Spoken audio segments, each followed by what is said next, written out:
everybody, this is JD Gaming, back today with another episode of 4 Fun Facts in Yu-Gi-Oh! The show where we discuss just that, and hopefully learn something new along the way. Collectible tins are a big deal in the trading card game market. Each comes jam-packed with a variety of promotional items and a ton of value, and as an excellent all-in-one gift option for holidays, birthdays, and other special occasions, it's easy to see why they're so popular. Yu-Gi-Oh! Had its first wave of tins in its release year back in 2002, featuring popular monsters from the international anime hits such as Dark Magician and Blue Eyes White Dragon. These tins were a massive success that would start an annual tradition of collectible tins for the franchise.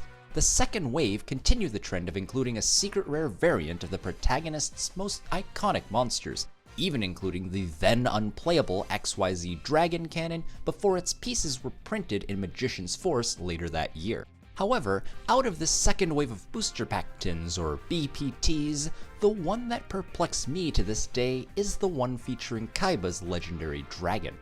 The characters featured on the lids of Yu-Gi-Oh! Tins always matched the artwork used on the promotional cards within throughout the game's history.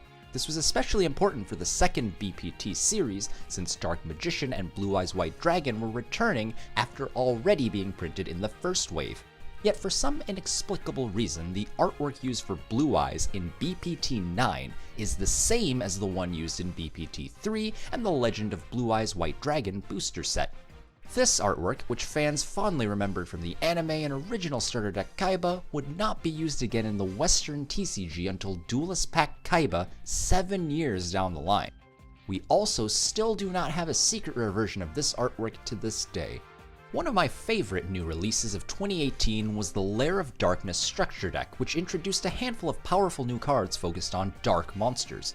Darkus Diabolos, Lord of the Lair, may look familiar to veteran duelists, as not only did he have a light ray counterpart in Galactic Overlord, but his King of the Abyss form was reprinted in Gold Series 4 Pyramids Edition.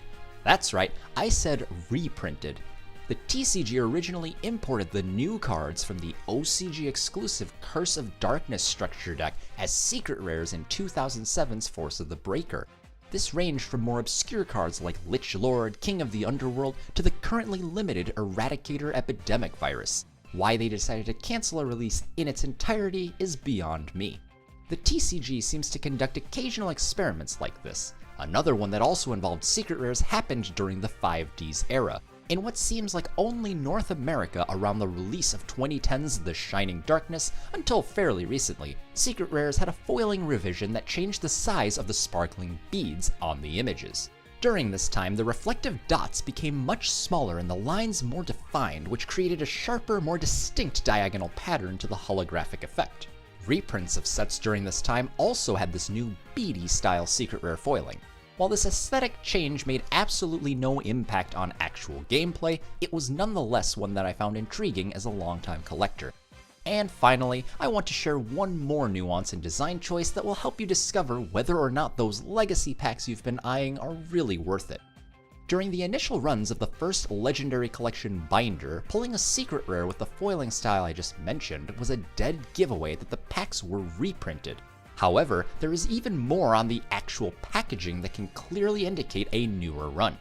These reruns have more holofoil on the colored backgrounds of the packs, as well as a lack of any mention to the Upper Deck company that once distributed Yu-Gi-Oh! TCG products. Perhaps the single biggest giveaway, however, is the logo itself. While the original logo did receive a minor change a few years into the game to include credit to Shonen Jump, the Japanese comic magazine that published Takahashi Kazuki's manga for the franchise, the modern reprints of these so-called legacy packs actually feature the updated logo that was introduced in 2011's Generation Force with the release of 𝗖𝗓𝗡 monsters.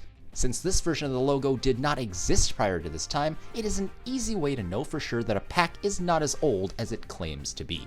And there you have it, 4 fun facts regarding aspects of the physical print of the Yu-Gi-Oh! TCG. Let me know which of these was your favorite down below, and I'll see you guys next time for more Yu-Gi-Oh! Videos.